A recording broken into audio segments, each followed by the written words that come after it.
Thank you, everybody, and welcome to another edition of 108 Stitches Baseball Talk. My name is Scott Morgan, Roth Motor City Madmouth, fresh off the 12 hours of Sebring. Over the weekend, was able to go out there and watch the race on Saturday, but had business to attend to Friday and Saturday. And, of course, this afternoon, I had the opportunity to cover the Miami Hurricanes Football Pro Day.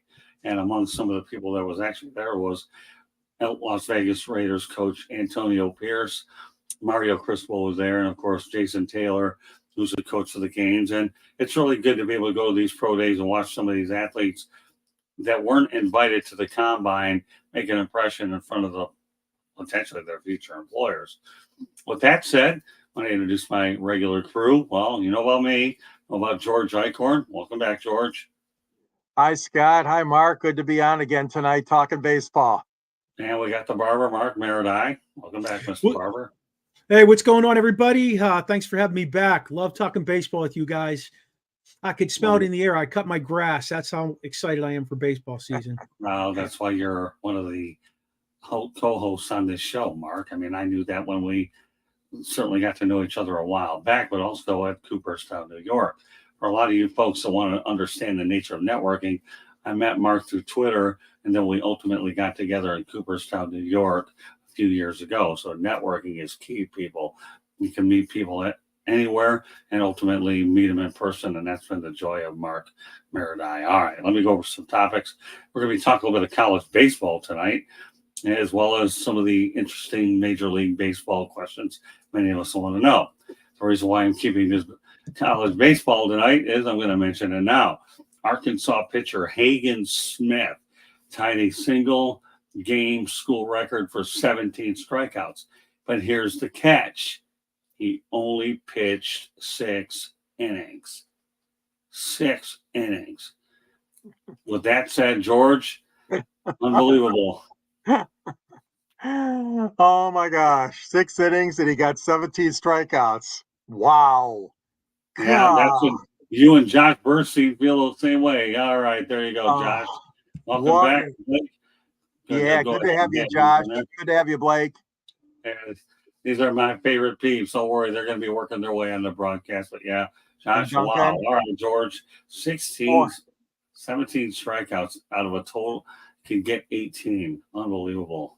That is incredible. I mean, I've seen some great pitchers over the years. We all have Nolan Ryan and Bob Gibson, Juan Marichal, and Denny McClain and Mickey Lolich. But boy, oh boy, I've never seen something like that before. My question would be, Scott, do you know if has he been drafted by anybody yet, or did it say if he's the property of another team yet? No, nothing was specified. I think what's so cool, and you know what, George, really honestly, that's a fair question.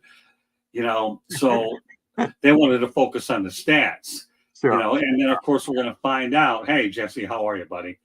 So, you know, they want to focus on the stats. Now, one thing about college baseball, and I covered it a few years ago, I don't like the aluminum bats. I really don't. I think, to me, it presents issues when these guys get to the professional league. I really have never been.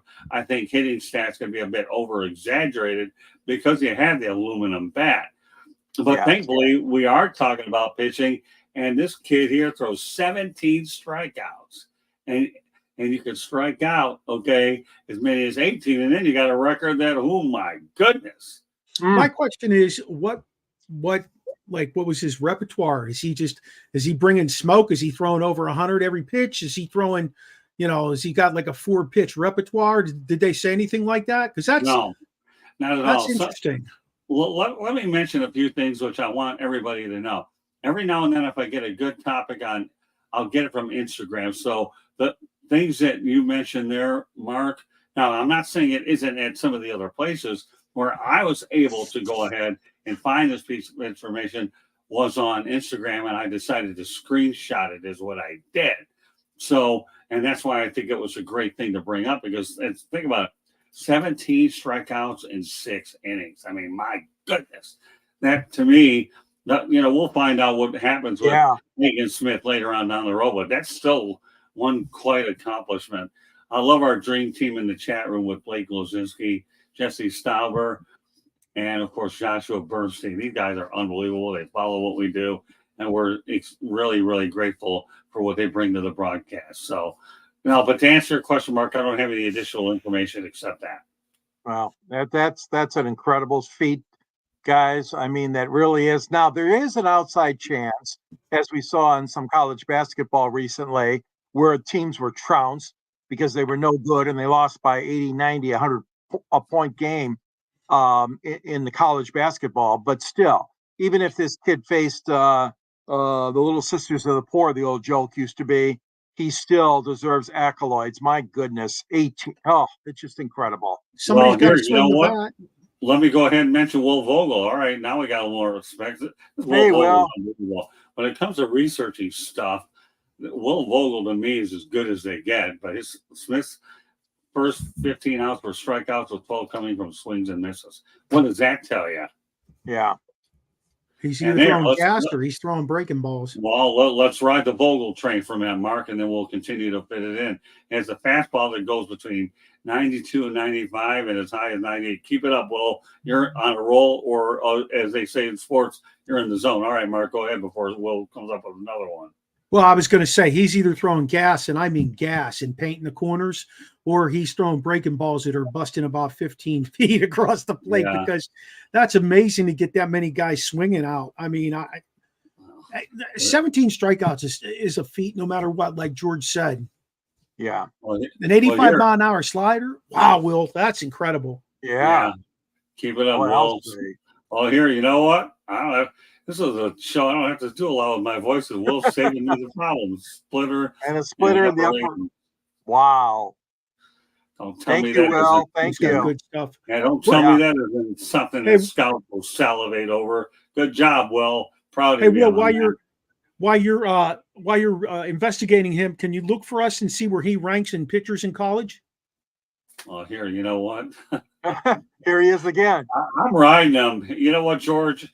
My Yeah. voice has been taxed today, so you're going to start reading all of Will. Okay. Don't take it personally, but it's No problem. Last but- season, he says that Smith posted an 8-2 record with 3.64 ERA, struck out 109 batters over 71 and 2/3 innings.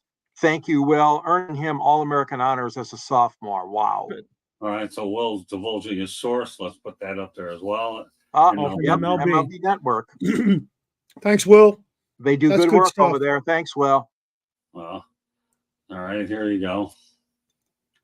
Let's put this Andy one up. Eblin. Candy says that he's a 2024 Major League debut MLB pipeline number 15 draft prospect. Well, Hey, with a couple more outings like that, guys, he's not going to be number 15. He's going to skyrocket up there. No Yeah. kidding. Yeah, I agree with you there, Mark. No doubt about that. Wow. I told you we had a topic that was loaded, and this one indeed was. No aluminum bats. This kid can throw heat, and he can throw a lot of pitches, and that's what a lot of scouts are looking for. Not a guy who's. There are times when they'll go out there and look for what they'll end up looking for is velocity. But you know what? Here, let's go ahead back to Will Vogel again, George. 7 no-hitters, Will says that the kid threw in high school. That's phenomenal. Awesome. Yeah. Awesome research, guys, especially you, Will. Yeah, right. He's got to have good size too. I mean, his stride to the plate must be phenomenal to be bringing that ball like that. Yeah, don't worry. Knowing Will, he'll come up with that next. So, he's our crack researcher for tonight. But Will, as a young potential broadcaster with a boatload of potential, that's for sure. So, but there you have it. Yeah, we'll see how it plays out. I mean, his numbers are what they are. And when you can go ahead and record that many strikeouts and no hitters, that's unbelievable. Yeah. All right, now let's go to Blake Lozinski. Okay. This is a fun comment. You guys need to do some sports betting with all the knowledge. Well, Blake, maybe we'll bring you on a sports betting show if you can find somebody. And I knew Will would come through. Look at this guy, unreal, 6'3", 225. That's good. That's nice there you size. go. Good size. Have Will's on the roll 225. right now, for all the right reasons. Yeah. Don't worry, Blake. I can't wait to get you on the show talking hockey. So don't worry. It was fun talking to Blake and Joshua today before I did my Canes deal. So there you go. Will is on a ROLL. All right. Well, so it's safe to say that this kid here, Hagen Smith, has a bright future, and we'll see how it all plays out as we lead toward the June draft. All right. Well, we'll move on. Per Roto Champ, Javier Baez, 2024 stat projections. Ready for this? They say 243 average, 15 home runs, 61 RBIs, 289 on base percentage, 390 slugging percentage, 679 OPS, 11 walks, 11 stolen bases, 26 walks, 135 Ks. So I guess I'm just going to pretty much go ahead and leave it at this. Well, Candy's got another nugget here, and we'll keep this pretty simple. All right, George. Yep. And going back to Smith, the pitcher, attended Bulliard High School in Texas. He underwent Tommy John surgery before his junior year in 2020. As a senior in 21, he went 11-0. Oh my God, 0.19 ERA, 168 strikeouts, 7 hits allowed over 73 innings, alongside hitting 349. He went unselected in the 2021 MLB draft and enrolled at the University of Arkansas to play college baseball. Wow. My guess is he went unselected because he had that Tommy John surgery at such a young age. But what kid doesn't get it today? Yep, that's right. You're right, Mark. That's a great bit of detail. Thanks, Candy, for sharing that. Yeah, that's for sure. Well, it's safe to say he's getting drafted this year anyway. So, yeah. All right, with that said, let's go back to Baez for a moment. George, you're in the area. Will he be a Tiger by the end of the year? Well, I really appreciate those stats, those projections, but my goodness, I don't know where they're coming from. As you guys know, he's hitting about 80. He's under 100 as average in the spring training, and I know that you can't go by that. But the problem is that he's coming off such a terrible season, and we were led to believe that he had a very good off season. He worked his butt off, Baez, and wanted to make sure he was ready for training camp in Lakeland, Florida. Well, but what happened is he still can't hit. Thank you, Will. Last year, Baez hit 222, 9 homers and 59 RBIs, 12 stolen bases, but he swings wildly. He can make and defensively, he can make a dramatic catch or play, but then some of the routine stuff he just botches. He's not consistent with the glove like he used to be. Not that he ever was a Gold Glove winner, in my opinion. Now, getting back to his hitting, Scott and Mark, there's a real source of concern. The latest news I saw coming out of Tiger Town was that AJ is probably going to consider putting him in the bottom of the order until he starts hitting. They can't do anything. They got so much money tied up with this guy. Nobody's going to obviously take him off their hands. So the Tigers, I mean, I hope those stats, I would take that if that's what the rotor experts are saying. This may sound controversial. Send him to AAA so he can work on his game. Possibility, Will, but we'll follow him up. We all know he's got the prime. Certainly not a hindsight. The only way they could get him there is if he had some sort of injury designation where they could potentially send him there for some rehab games. So he'd have to go on the injury reserve, and then they could move him down there. He could go on a 7-day injury reserve, right? Yeah, but I that's not going to be enough for him. I mean, if they want to send a message to him, right, he's going to refuse to go to Toledo, AAA team for Detroit. But I mean, what do you guys think? You think he's got anything left in the arsenal? Not batting. All right, Mark. You know what? You answer it, then I'll finish it off. I know what you said about spring training, but we're in the last couple of weeks of it. And right now, these guys need to be making contact with the ball and starting to get them rounding into shape. And if he's not doing it right now, he's giving you a clear indication what his season's going to be like.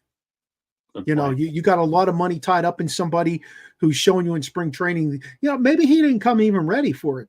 He's been around forever. So, who knows where he is mentally at this point? When those guys get to a certain point and they're making all that money and they're not really, I don't know, they're not really as motivated to play the game. They just like that fat paycheck after a while, to be honest with you. So, think about it though, Mark. MLB gives out guaranteed contracts and NFL doesn't. Play on a 1 year. Yeah. Personally, I think Javi Baez has been a bust so far. Sometimes you hit on these free agents and sometimes you don't. This is one of those situations where they simply got this one wrong, period. Now they're trying to fix it. We'll see if they can see if he's worth anything, but they're stuck. What, for another 2 more years, I think they're on the hook for. So they better find a way to figure it out, and they need to figure it out fast. But we know that there are some good prospects on the way, and then eventually you might have to use them as a reserve if some of the other guys, but they need them to perform. And then, and like Mark just mentioned, okay, you know, we're in week 2 of spring training. You need to find a way to get it figured out. Because in 2 weeks, these games count. All right, let me go over a couple of things here really quickly. 108 Stitches Baseball Talk is being broadcast around the world. The audio version of 108 Stitches Baseball Talk can be heard on iHeartRadio, Apple, Spotify, Google, wherever you get your podcast. Please hit the red subscribe button on YouTube, South Florida Tribune. We're striving for more subscribers, okay? Please also comment, like, and share the broadcast. Love all the energy in the chat room. Duncan Lozinski's in there. Will Vogel's on a roll. Blake Lozinski, Joshua Bernstein, you name it. Keep up with these groups. They're unbelievable. Also, you want to be a guest, okay? Send your top idea, southfloridatribune@gmail.com. If you want to advertise cost efficiently, give me a call at 954-304-4941. We broadcast live on Facebook, LinkedIn, Twitter, and YouTube. I'll go over some more stuff later. Also, if you notice during our ticker, everything that I'm explaining to you, okay, to me, is also at the bottom of the ticker as well. So check it all out, and we can go from there. Better to listen live. Duncan Lozinski, well, sure, it's great live because I get to go ahead and bring you on here and do it in real time. So that's really good stuff. So with that said, okay, George brought it up. Dodgers versus the Padres in Seoul, South Korea, March 20th and 21st. Dave Roberts has a little incident with an egg incident. But George, give me your overall perspective of baseball playing in Korea. Bear in mind, though, that the Koreans have a professional league too. They really, really do. So, yeah, this is something that I really was interested in talking a little bit about tonight, guys, because this is a huge commitment to take 2 training camps, 2 teams away from their camp, and obviously going quite a long distance to South Korea to open the season. Now, granted, you're opening the season almost 10 days, 9 days before the regular season actually gets underway, of course, in the United States. So it is a big gamble by baseball, but I know that all the sports, let's face it, MLB, NBA, NFL, NHL, they all want to have a presence internationally. That does not exempt baseball from doing the same. So I've heard from a couple of baseball nerds, friends of mine, saying, "Oh, that's a bunch of BS. You know, why go all the way across the continent or into another continent, across the ocean, I should say?" Hey, listen, like you said, Scott, they've got a professional league. Korea loves their baseball, just as Japan does, and Taiwan and China. And we've had little league teams come over for all these years, and the kids and the families, and they love it going to little league games. So Major League Baseball has to do this once in a while. They have to. And in fairness to all the teams in the league, I mean, they try their best to rotate it. Okay, let's be honest. You know, the Dodgers and the Padres are both loaded with talent. And Ohtani is a Dodger now. And of course, there's going to be this humongous response. So as much as it's an inconvenience, as much as it's costly, don't forget that you are exposing the American product of baseball in the United States, but more importantly, also to other countries as well. So at first I was kind of, well, here's another one. But no, I think this has its purpose. Be interested in knowing what you guys think. all right, you know what? I got to put Blake up. This guy's on. I like this guy. How do you guys know this one? So I think Scott needs a head coach of the Marlins, and George is just. I think your other half will let you move to Florida, George. Yeah, right. Yeah. Thanks, Blake. I appreciate it. Don't forget, we need Mark down there too, though, on the staff. Yeah. Well, I can be the bullpen catcher. Okay. If on my staff, if that's what you feel your service was suited, so be it. All right. We'll I go back think to- Scott's going to get the play-by-play job, though, and I'll be the coach, and Scott will be the announcer. Yeah, that would be nice. All right, let's go ahead and put Will back on. Baseball is played worldwide, North America, Canada. Yeah, it sure is. Well, I mean, why do you think the Little League World Series draws as much? Because it is a worldwide sport, knowing full well that you're going to end up seeing some players eventually reach the big leagues. Yeah. Good point, Will. And again, you're full of them Good point. tonight. Okay, go ahead, Mark. Take a crack.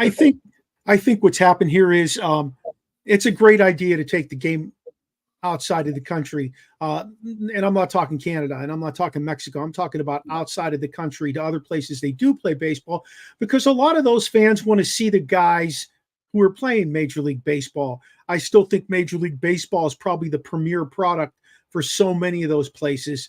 And just look at it. Guys jump from Japan, they jump from Korea, they come to America to play baseball. Now, money talks. There's no question about it, but it's still the Premier League, in my opinion. And I think a lot of those fans want to see those guys, and those are two good teams going over there to play. Hopefully they field quality lineups when they go. Well, let me mention a little bit something about Korea. Number one, a lot of MLB players play over there if they don't have jobs here. So they'll go out there and kind of find that 1 year or two where they are able to regain their form. But more importantly, the one thing we can't lose sight of with Korea is they had the Korean Baseball Organization, KBO as they call it. But here's the thing, okay? I was watching that brand of baseball with COVID-19. Me too. When those games were on. And I'll tell you what, that's a good brand of baseball. Don't sell Korea short. In fact, I'll even take it a step further. I remember when I went to the 1984 Olympics and I saw Korea play the United States in baseball, and it was pretty cool. That was my only trip to Dodger Stadium. So that's good, Scott. That's good memory for you, and you're right. I was so disappointed when the Olympic Committee years ago decided to drop baseball, and now they're going to bring it back when Los Angeles has the games 4 years from now. I heard it's going to be back at least as a demonstration sport. But yeah, that's great. That's great memory you got it back in '84 in Los Angeles. Yeah, it really was. I mean, Dodger Stadium.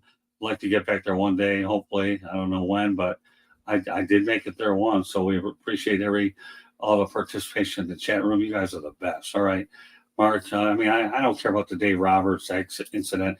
Everybody says that the guy's got some mental problems. Well, how are you going to go ahead and check an egg through security?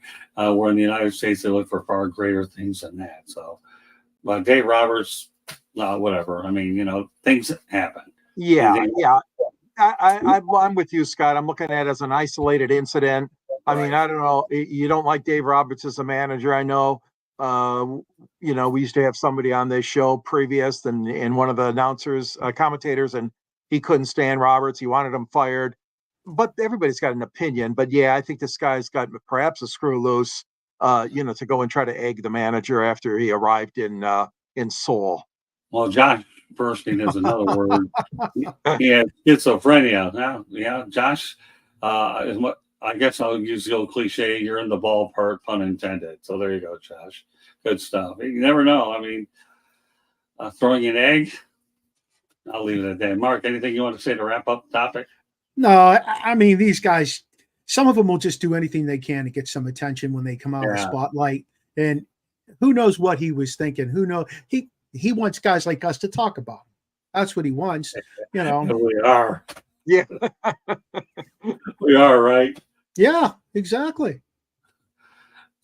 I guess they're good for content. I'm not reading into it. And like George said, it was can't even keep a straight face on the topic, but whatever. God, we got our eggs thrown at our cars in the old days. The kids used to egg our houses on that certain night of the year called October 30th. George, and nobody around the country knows it, but in Michigan it was called Devil's Night. Oh yeah, right. And what's crazy about the whole thing, Devil's Night, you cause problem. The next day you have Halloween, you get your candy. Go figure. Right. I got the best candy of them all, and it doesn't have anything to do with Halloween. So that's all I can tell you. That's right. Yes, you do. And now I remember old Devil's Night, Halloween, and how people used to put soap on windows. I mean, come on, I got tired of doing it. I can't do this and have a contract with They'd take their candy the next day. Hey, kids are too busy on their cell phones today to do that stuff. No Yeah. kidding. Thank you very much. And you know what? We're ending that topic, okay, on that note. All right. One last piece of business I want to get to. Carlos Rodon, no-hitter through 5 2/3 innings. A pseudo manager by the name of Joe Torre took out Rendon versus the Phillies, thanks to Aaron, and he had Aaron Boone's permission. Do you really think a no-hitter is going to carry much weight during spring training anyways? I mean, I got to tell you something really interesting in Fort Lauderdale. At Fort Lauderdale Stadium, though, I saw a no-hitter at Fort Lauderdale Stadium, but you had a combined one, 3-3-3 at Fort Lauderdale Stadium. So, I mean, all right, George, what's your take on Carlos Rodon? Well, congratulations to him. Even if it is spring training, he pitched a hell of a game today. And isn't that funny and ironic that old Joel Torre put on the Yankee pinstripes and for another time? And this isn't Major League Baseball, but of course he works in the MLB office, and Right. I think it's kind of a neat story. And I think that obviously you're not going to leave a pitcher in the whole game during spring training like that, anyways. I think about 6 innings is the maximum, and they had him into the 6th when he took him out. But it's kind of funny. Yeah, Joe Torre, I love the guy. I always did as a manager and as a gentleman. So that's about all I got.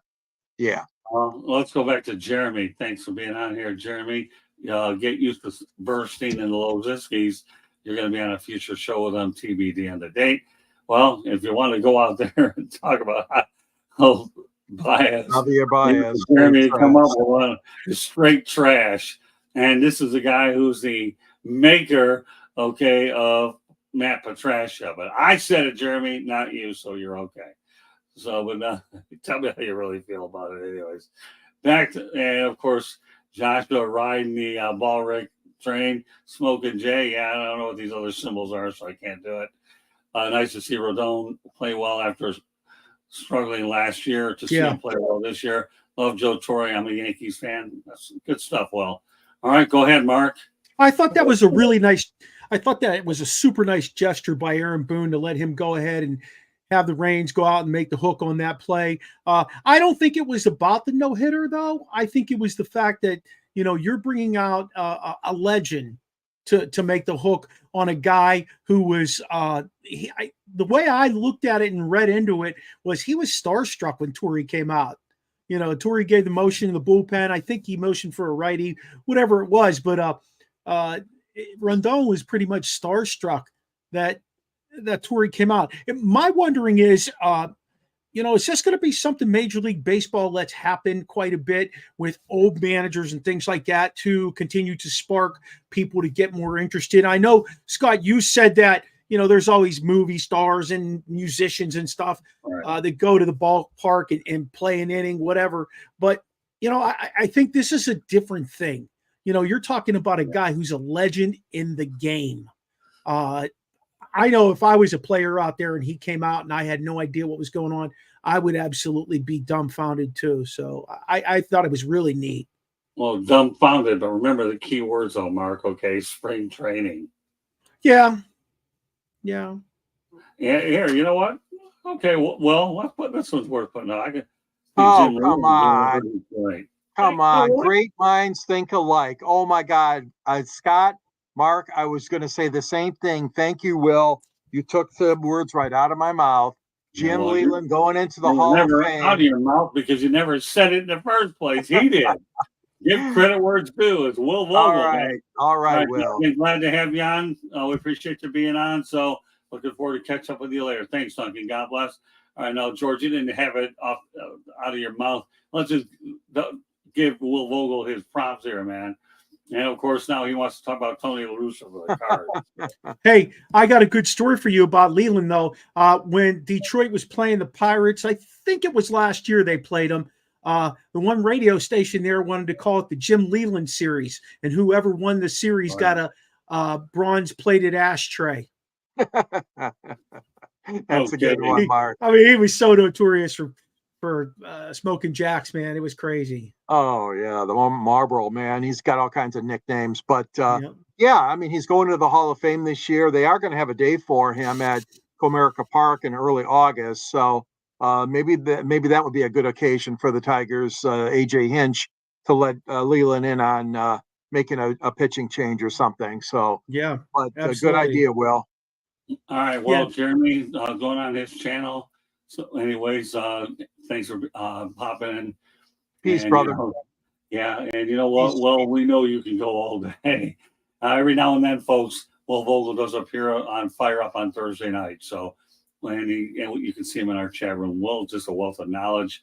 And again, he's a young podcaster on the rise. So again, no, you didn't take it out of George's mouth. He didn't say it. He had the same chance until you did it. As far as I'm concerned, no problem doing it during spring training. I hope it doesn't become a trend in the regular season. There has to be something with no hitters, to me, where they go 9. They really, really do. I mean, every now and then, I don't like combined no hitters. I don't feel they're a real no hitter that's worth. Who do you really credit the thing to? That's where I always wonder about. Yeah. Well, they get listed in the history book, and then they put, that it was so and so, Joe so and so, Sam so and Phil so and so, whatever. I mean, they still get their names listed. So you mean to tell me that 3 pitchers, if you had 3, are going to get credit for this thing? That to me is, okay. I mean, I'll take your word for it, Mark. I just think it's weird, strange. I don't like it. I agree with you, Scott. I do agree with you. I think if you're throwing a no-hitter, it should be one guy throwing 9 innings or whatever it takes to get credit for that no-hitter. Yeah, I agree. Instead of a combined no-hitter. Well, here's the thing. Everybody wants to accuse MLB about what steroids does for performance-enhancing drugs. I get it, okay? You have the right to talk that way, and I totally understand and respect where you're coming from. But by the same token, now we have what we consider a no-hitter, which to me is one of the most unbelievable places a pitcher can go. If he doesn't do anything in his career but throws a no-hitter, and Mark, both of us have been in Cooperstown, they have a showcase that talks about no-hitters of all these guys. I'd like to see what Cooperstown is going to do when you have these combined no-hitters. I haven't seen that. I know we're due back to Cooperstown one of these days, but that, there's some stats and things that you have in MLB, okay, that you wonder. We all talk about there's PEDs, no-hitters, you name it, but some stats are just sacred. There haven't been many perfect games, no-hitters. Well, you got to, even back in 1967, though, Scott, the Baltimore Orioles used 3 pitchers to have a no-hitter against the Tigers. So it does have a history. I mean, it goes all the way back to that one, I believe, might have been the first one. But you're right. Nowadays, it's just more commonplace to change pitchers. And, the Tigers were fortunate. They had one, Spencer Turnbull, a couple of years ago. I remember that. Complete game no-hitter. But you're right. It's going to be rare and rare because of this pitching change and the pitch count business. But George, you're talking about a combined no-hitter in 1967. I wonder how many people in our chat room were even alive and even knew about it then. And really, when you think about today's audience, MLB's trying to get to the younger audience. I understand that they're making the necessary rule changes to try to speed the game. I'm okay with it. And Don Mattingly once told me, hey, whether we like to change it or not, we're going to have them anyway, so you might as well get used to it and don't complain. Yeah, I love Don Mattingly. He's like a brother to me, and I always welcome the opportunity to see him anyway. So Don Mattingly does belong in the Hall of Fame, separate day for another time. But as I told you, how do you justify these combined no-hitters, or where do you put them in the place of history? Kind of like if you'd ever put the steroids guys in the Hall of Fame, you put a little asterisk beside them. That's a good point. Or the other thing you do is you have a little wing in there, although they do have something in there for steroids that talks about these guys. So after all, Mark, we know it, that the Hall of Fame to me is a museum where you can learn from. Yeah, absolutely. And I emphasize the words museum that we can learn from. Yep. 100%.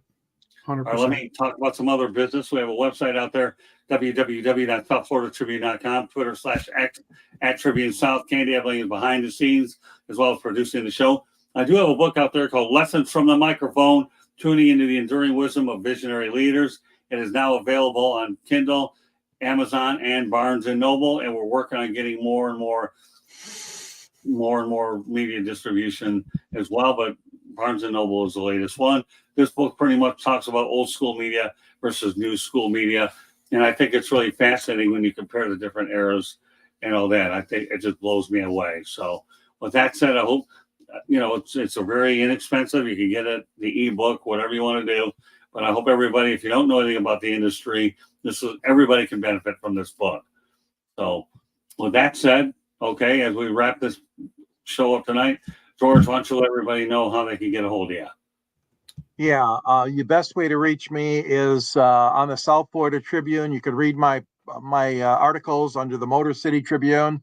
At the end of that column of mine, you'll see a link to my book, which is called Detroit Sports Broadcasters on the Air. Thank you, Candy. That's very nice of you to put it above my shoulder. Scott's in the book, and boy, and also I know that he's got that great picture of him with Muhammad Ali in his book as well. So we're all, supporting each other with our books. You can reach me at gicorn@yahoo.com, on LinkedIn under my name, and on you can reach me also I'm on Instagram, all of the social media sites. And you can also follow me on 108 Stitches, Sports Exchange, Fire Up, and pundits, great shows here on this South Florida Tribune and Sideline Sports. Great networks to be part of. Thank you. Okay, Mark, go ahead. Well, I'm not quite as famous as these guys. I don't have a book out there just yet, maybe someday. But Original Sports Podcast with Mark Maraday and the Barbershop Crew airs every Tuesday night, once a month. We do go live on location to do our show with an audience once a month, at least once a month. We have a guest. You can find us everywhere you find podcasts. We also are on Twitter, Facebook, Snapchat. You name it, we're on there pushing ourselves out. We are part of Sideline Sports Network, Let's Talk Sports Network, and most recently, we have been picked up by Elite Sports and Entertainment Network, and we will be on Tuesday nights from 9 to 10 on Roku. Beautiful. And not only that, I can't thank Mark enough, who's been very helpful with both us on social media, especially on Twitter, helping us share the content. And of course, when the opening came here to find a baseball person, it was the easiest decision I've ever had to make in my 44 years, Eddie, the barber, to the show. And you know what? I don't mind admitting that you made me look like a genius, Eddie. You on there? I don't know about that. Well, no, I do, because I've been through an awful lot with a lot of different shows. But when I find somebody that has your knowledge of the game as well about life, you're more than just baseball, Mark. You're a lot about, because you teach as well.